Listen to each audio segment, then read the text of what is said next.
said, this particular paper was about best practices competition for AEJ. And this is a unique project in the sense that this was a multi-year, multi-course thematic project in service learning that Professor Farrand and I did. It started when I took a group of students. This is Malawi. I don't know where Malawi is in Africa, Southern Africa. It first started with a course in graphic and visual communication where 20 students were given a project to take a website for a nonprofit, a non-governmental organization, an NGO, and redesign the website. I had a friend who is on the board of this website, and he called me up and said, "Here's our website. Do you think we need some design help?" And I said, "Yeah, I think you do," because that was the website that they had. At this point, what this group did is they worked with orphans, AIDS orphans in Malawi, Africa, feeding, educating, and sending to school, working in a crisis nursery, those kind of things. And this was their website. So the first project in that first class was we took this website and we submitted some prototype redesigns for it. So this was the first one, first redesign prototype. And then we did another one, and this is the one they ended up with. So we took some things and obviously changed them up. We integrated a online donation feature and things like that. Part of the best practices competition requirements was you had to show results. Did you do something that showed results? And so one of our results was we increased improved the way that the website looked, obviously, and some of the functionality of it, such as people could do online donations. They now get about between 60 to 80,000 a year in online donations just from that button that they weren't getting before. So that was the first project. So then Professor Farrand came to me and said, "Hey, that sounds kind of cool. Why don't we actually follow through and just, instead of having a prototype, let's go to Malawi and do a project where we film, shoot, take pictures and things like that, and really build the website out fully."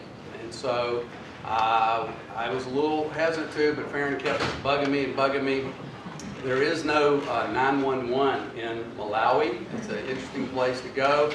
Thought it'd be kind of challenging to take students there, but we did. And we came up with this poster and advertised it, and we got I think about 11 students that first trip to go, and that's the crew as we packed up and went to Malawi.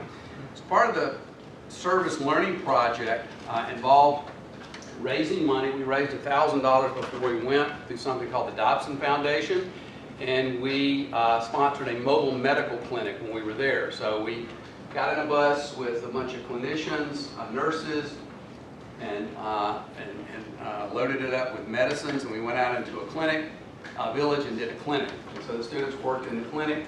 They also documented the work of the clinic when they were there. So they were shooting video, taking pictures, interviewing people to create some content for the group's website and Facebook page. So that was part of the media part of the service project.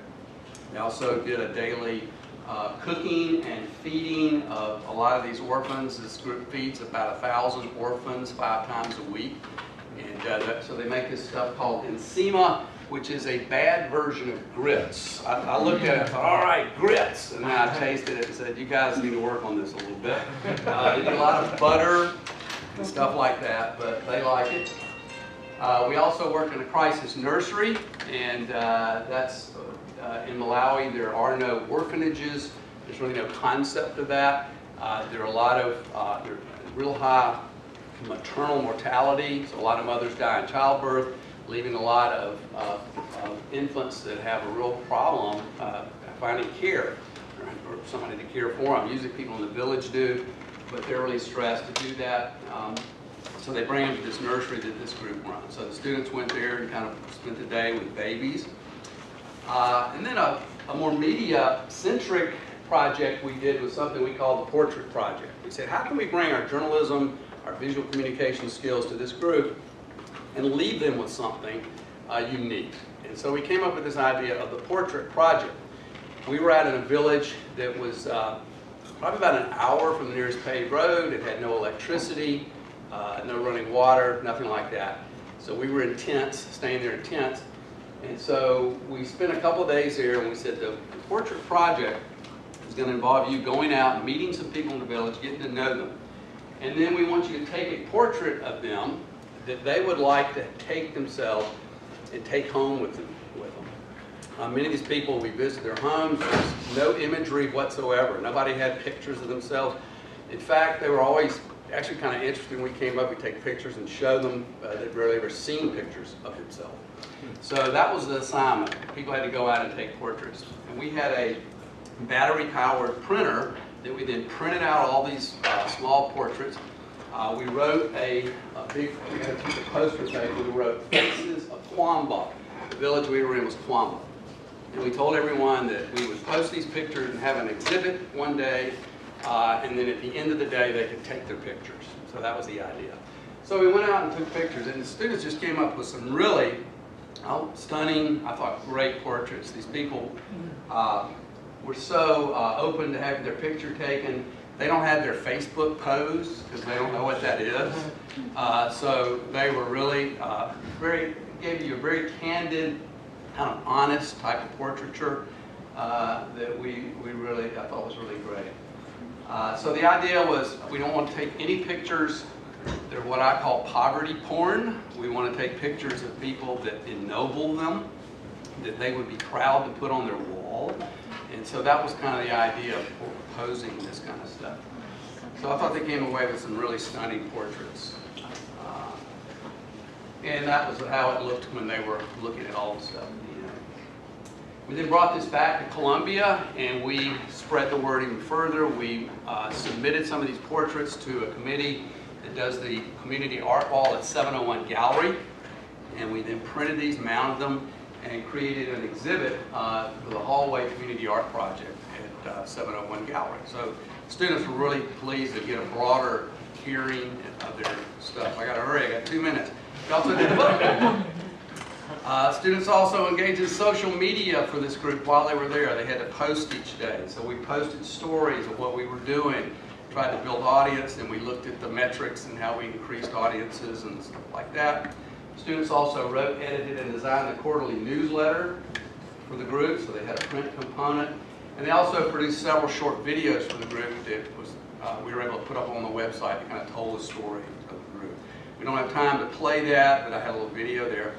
When we got back, we also, Professor Farrand took this and came up with another design project for another class called Beads of Hope Project. You want to tell them about it real quick? Yeah, what happened there is just taking the story further, taking the class further. So many times we do things in the field and we don't bring them back, and that was the purpose here.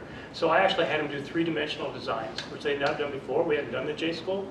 And so they actually had to take the beads and make a three-dimensional design. They had to make it on one piece of paper and use little or no other outside elements. So can they actually produce something that could be used in Africa with little or no means? And these are just some. So they use these packaging to do some fundraising with these beads that they would make there in the village. And a church actually picked this up and used it in a fundraising summer. Yeah, they ordered 25,000 beads, and they actually took the same idea, and then they took one of the designs from the students and actually used it, and they used it for an outreach program and a fundraising for the church one more time. So right now the project continues. We still do this, and we do a poster project in the Principles of Visual Communication class. We still do let them work on website prototype designs in the second class after that. So we've still been using this in other courses. So this is a multi-course kind of thematic project that went across a variety of different courses and produced some real results for a nonprofit. The results were this. The students produced a video that we didn't even plan to shoot. They shot the video because all of a sudden they kicked in and said, we're a journalism school. When you see a story in front of you, sometimes you change. So they did one on a broken well. They did it so well that the first week they got, when they put it online, they got over almost 1,000 votes. After that, they got it to 10,000. They raised enough money to do 2 wells.